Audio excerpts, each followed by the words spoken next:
RT media. ప్రస్తుతం మనం బైరెడ్డి సిద్ధార్థ రెడ్డి గారి దగ్గర ఉన్నాము. సిద్ధార్థ రెడ్డి గారు, సంక్రాంతి శుభాకాంక్షలు. మా అనంతపురం ఇచ్చేసినందుకు కూడా మీకు మా చాలా ధన్యవాదాలు. ఎందుకంటే చాలా ఆనందంగా ఉంది మా అనంతపురంలో మీరు రావడం అనేది. ఇప్పుడు రాబోయే ఈ ఎన్నికల్లో మీ యొక్క స్టెప్స్ ఎలా ఉండబోతున్నాయి? పార్టీ ఆదేశాల ప్రకారం నడుచుకోవడం మా స్టెప్. మాకంటూ ప్రత్యేకమైన కార్యాచరణ అంటూ ఏం లేదు. ముందుగా మీకు, అలాగే అనంతపురం జిల్లా వాళ్లకు, మీ ఐ డ్రీమ్స్ వీక్షకులకు కూడా సంక్రాంతి శుభాకాంక్షలు. అంటే మీరు ఈ వైసీపీ పార్టీలో ఒక యూత్ ఐకాన్గా వెలిగిపోయారు. ఎక్కడ పోయినా కానీ మీ ప్రభంజనం అనేది, మీకంటూ ఒక మార్క్, ఒక ప్రభంజనం అనేది ఉంది. దీన్ని ఎలా మీరు మన జగన్మోహన్ రెడ్డి గారికి ఇవ్వబోతున్నారు? మనం ప్రతిపక్షంలో ఉంటే కానీ ప్రభుత్వాన్ని తప్పుబట్టి ప్రభుత్వం యొక్క తప్పులను ఎత్తి చూపించి ప్రజల్లోకి పోతాం. కానీ ఇప్పుడు మనం ప్రభుత్వంలోనే ఉన్నాం కాబట్టి ప్రభుత్వం చేసిన మంచిని చెప్పుకుంటూ పబ్లిక్లోకి పోవాలా. రానున్న రోజుల్లో కూడా జగన్మోహన్ రెడ్డి గారు చేసిన మంచి గురించి ప్రజలకు వివరిస్తూ చెప్తాం.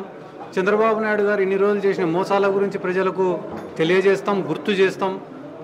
అలాగే రానున్న రోజుల్లో అనైతిక పొత్తులు ఏవైతే ఉన్నాయో, తెలుగుదేశము, జనసేన, కాంగ్రెస్, బీజేపీ, ఇవన్నీ ఇంటర్నల్గా ఎవరెవరు కలిసి వస్తున్నారు, బయటపడి ఎవరెవరు కలిసి వస్తున్నారు అన్నీ కూడా ప్రజలకు వివరించి చెప్పి న్యాయం ఏ పక్కన ఉంటే ఆ పక్కన నిలవడం అని చెప్పి ప్రజలను కోరుతాం.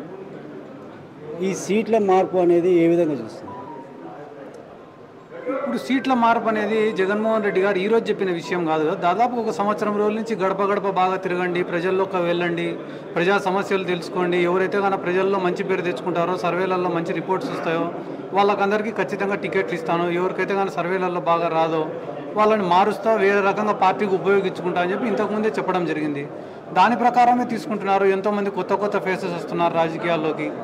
పాత వాళ్ళను, అనుభవాన్ని వాడుకుంటూనే కొత్త రక్తాన్ని కూడా ఎంకరేజ్ చేసుకుంటూ ముందుకు పోతున్నారు. కాబట్టి వైఎస్ఆర్ కాంగ్రెస్ పార్టీలో కూడా అందరూ కూడా దీన్ని యాక్సెప్ట్ చేస్తున్నారు. చాలా సంతోషంగా కూడా ఉన్నారు ఈ మార్పులు చేర్పులు. అంటే కొంతమంది అసంతృప్తితో వెళ్తున్నారు కదా, దాన్ని కొంతమంది అసంతృప్తితో వెళ్తున్నారు, బయటకు వెళ్తున్నారు కదా, వారి పరిస్థితి? ఇప్పుడు సీట్ రానప్పుడు చాలా మంది అసంతృప్తితో వెళ్తుంటారు. నేను కూడా 2-3 ఎమ్మెల్యేలు, ఎంపీలు వెళ్ళడం నేను చూసినాను. వాస్తవానికి అయితే కానీ వాళ్ళ లైఫ్లో ఎప్పుడు కూడా కలగా నిండారు వాళ్ళు ఎంపీలు అవుతారని చెప్పి, ఆ స్థాయికి ఎదుగుతారని. కాబట్టి వచ్చిన మొదటి రోజును గుర్తుపెట్టుకుంటే ఈరోజు ఈ నిర్ణయం అనేది తీసుకోరని నేను అనుకుంటున్నాను. ఇప్పుడు మరి ఈ 2024లో జగన్మోహన్ రెడ్డి గారి డ్రీమ్స్ ఎలా ఉండబోతున్నాయి? డ్రీమ్సా అంటే ఆయన విజన్, నెక్స్ట్ విజన్. మీరు ఐ డ్రీమ్స్ నుంచి వచ్చారని డ్రీమ్స్ అనే వస్తుంది అన్నిటికీ.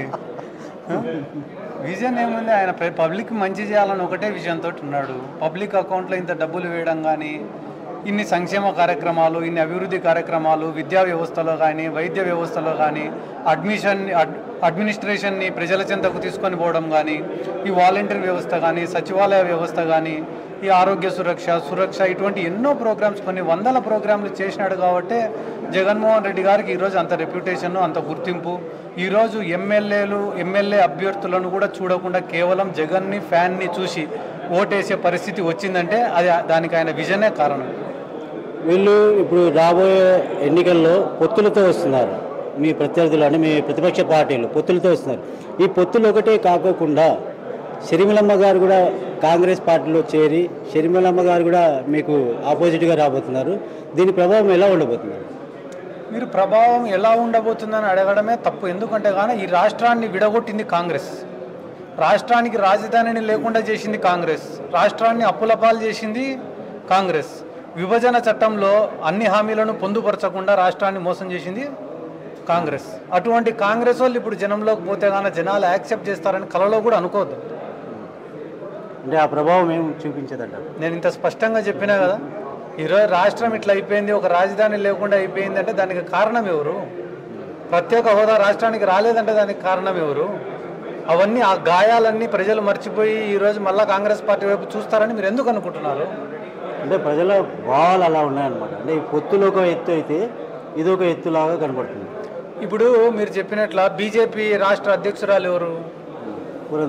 పురంధేశ్వరి గారికి, నారా ఫ్యామిలీకి, నందమూరి ఫ్యామిలీకి ఉన్నటువంటి బంధుత్వం ఏంది? వాళ్ళు పోయి ఎందుకు వైఎస్ఆర్ కాంగ్రెస్ పార్టీ గురించి అగెన్స్ట్గా మాట్లాడుతున్నారు? ఏ రకంగా చంద్రబాబు నాయుడుకు సపోర్ట్గా మాట్లాడుతున్నారు? స్కిల్ డెవలప్మెంట్ స్కామ్లో చంద్రబాబు నాయుడిని అరెస్ట్ చేయడం తప్పని ఎందుకు చెప్తున్నారు? ఒకనొకప్పుడు బీజేపీ వాళ్ళే కదా ఆరోపించింది చంద్రబాబు నాయుడు మించిన అవకాశవాది లేడు, చంద్రబాబు నాయుడు అంత నియంత లేడు, దొంగ లేడు, అవినీతి పరుడు లేడని చెప్పి బీజేపీ వాళ్ళే కదా చెప్పింది. మళ్ళీ భువనేశ్వరి గారు ఎందుకు సమర్థిస్తున్నారు దాన్ని?